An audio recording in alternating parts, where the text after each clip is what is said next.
কোনো এক শুভাকাঙ্ক্ষী কমেন্ট করেছেন, ৪৫+ মহিলাদের সপ্তাহে কদিন সহবাস পারফেক্ট। ধন্যবাদ সুন্দর একটা কমেন্টস করার জন্য। দেশের এবং প্রবাসের ভাই বোনদের প্রতি সালাম। আসসালামু আলাইকুম। আমি প্রভাষক ডাক্তার রিক্তা পারভীন, হোমিওপ্যাথি এবং আয়ুর্বেদিক চিকিৎসক। চেম্বার সেবা হোমিও কমপ্লেক্স অ্যান্ড সেবা ডিজিটাল ল্যাব, উপজেলা মডেল মসজিদের পূর্ব পাশে, শিমুলিয়া, মাগুরা। কোনো এক শুভাকাঙ্ক্ষী কমেন্ট করেছেন, ৪৫+ মহিলাদের সপ্তাহে কদিন সহবাস পারফেক্ট। ধন্যবাদ সুন্দর একটা কমেন্টস করার জন্য। অনেকেই কিন্তু এই কমেন্টস করে থাকে বা জানতে চায়, পুরুষ মহিলা উভয়ই, যে সপ্তাহে কতদিন সহবাস করা পারফেক্ট। তো আজকে যিনি জানতে চেয়েছেন, ইনি সুন্দর একটা প্রশ্ন এটা, যে আসলে ৪৫ এর পরে গিয়ে আ আ কতবার সহবাস করা যায় সপ্তাহে? তো অনেকেই যে বলে থাকেন যে আমাদের উম আ বিবাহিত মহিলাদের ভালো লাগে, বয়স্ক মহিলাদের ভালো লাগে। তারা একটু সুন্দর করে এই ভিডিওটি ফলো করবেন এবং আমার কথাগুলো একটু ভালো করে শুনবেন। তো আসলে আ সেক্স, সেক্স কিন্তু একটা সুখের একটা বিষয়। হ্যাঁ? তো সেক্স স্বামী-স্ত্রী যখন সেক্সে লিপ্ত হয়, একজন আরেকজনকে সুখ দেয়, আরেকজন সুখ নিয়ে আসে। এটাই কিন্তু হয়। আর এই সুখের মিলনের মাধ্যমেই কিন্তু মধুর দাম্পত্য জীবন কিন্তু হয়। তো এখন বিষয়টি হলো যে সপ্তাহে কতদিন সহবাস করা যায় ৪৫ এর পরে যেয়ে। বিশেষ করে মহিলাদের ৪০ এর পরে যেয়ে কিন্তু অ আ মেনোপজের একটা বয়স চলে আসে, অর্থাৎ মাসিক পুরো বন্ধ হয়ে যাওয়ার একটা বয়স চলে আসে এই সময়। তো কারোর দেখা যায় ৪০ এর পরে গিয়ে ৪৫ এর মধ্যে হয়, কারোর ৫০ এর মধ্যে হয়। তো মেয়েদের বডিতে বিভিন্ন হরমোন থাকে। তো এই সময় হরমোনের বিভিন্ন তারতম্য হয়।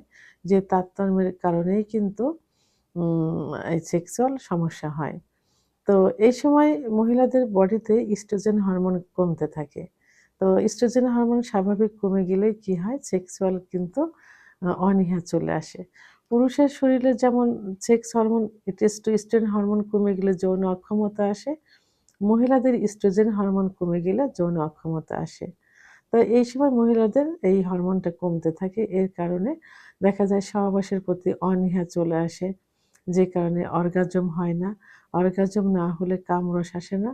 ফলে জায়গাটা শুকনা থাকে এবং সহবাস করতে গেলে ব্যথা করে, জ্বালাপোড়া করে। এটাতে স্ত্রীরও যেমন, মহিলাদেরও যেমন খারাপ লাগে, পুরুষেরও কিন্তু খারাপ লাগে। কারণ পুরুষের যদি ওকে জায়গাটা না ভেজে, যোনিপথ না ভেজে, তাহলে কি হবে? তাদের জায়গাটা পিচ্ছিল হবে না। তখন পুরুষাঙ্গটা অনেক সময় ছুলেও যায় এবং সহবাসের প্রতি কোনো আগ্রহ থাকে না, আগ্রহ হারিয়ে যায়। কারণ উভয়ের মিলিতভাবেই তো সুখটা আসে। তো এর জন্য মহিলাদের ৪০ এর পরে গিয়ে মহিলাদের আমি বলব এইসব বিভিন্ন কারণে আ তো সহবাসটা তখন এমনিতে একটু কমে যায় বা কমায় দেওয়া ভালো। এটাতে সপ্তাহে ১ থেকে ৩ দিন সহবাস করা যেতে পারে বা করা যায়।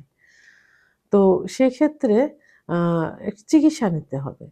এই যে মেনোপজের সময় যে হরমোনটা কমে যায় এবং আ তাদের কোনো চাহিদা থাকে না। এর জন্য কিন্তু পারফেক্ট চিকিৎসা আছে। তো আ সেই চিকিৎসাটা গ্রহণ করলে এরা কিন্তু আবার স্বাভাবিক অবস্থায় পুরুষের মতো ফিরে আসে। তো এখন আ স্বামী যাতে বিপথে না যায়, খারাপ না করে, খারাপ পথে না যায়, পরকীয়া না করে, ২য় বিয়ে না করে, এজন্য নিজেকে সচেতন হতে হবে। সচেতন হয়ে সঠিক চিকিৎসা নিয়ে যদি সুস্থ থাকা যায়, শরীর ভালো থাকে, শরীরে শক্তি সামর্থ্য থাকে, তাহলে কিন্তু সেটা নিজের উপরে নির্ভর করবে। অনেক মহিলার কিন্তু ৪৫-৫০ এর পরেও কিন্তু মনে হয় না যে তার বয়স হয়েছে। তো মনে হয় যে সেই ২৫-৩০ বছর বয়সের মেয়েদের মতো, ৩৫ বছরের মেয়েদের মতো। এটা সম্পূর্ণ নিজের উপরে নির্ভর করবে। নিজের বয়সটা কিভাবে ধরে রাখবেন, সেক্সুয়াল লাইফটা কিভাবে ধরে রাখবেন। যদি আপনার শরীর ভালো থাকে, মন ভালো থাকে এবং পর্যাপ্ত ক্যালোরি থাকে, হরমোন থাকে, তাহলে আপনি কিন্তু রেগুলারও কিন্তু সহবাস করতে পারেন। তো সেক্ষেত্রে কি করতে হবে? তো সপ্তাহে পারফেক্ট হলো সপ্তাহে ১ থেকে ৩ দিন সহবাসে মিলিত হওয়া।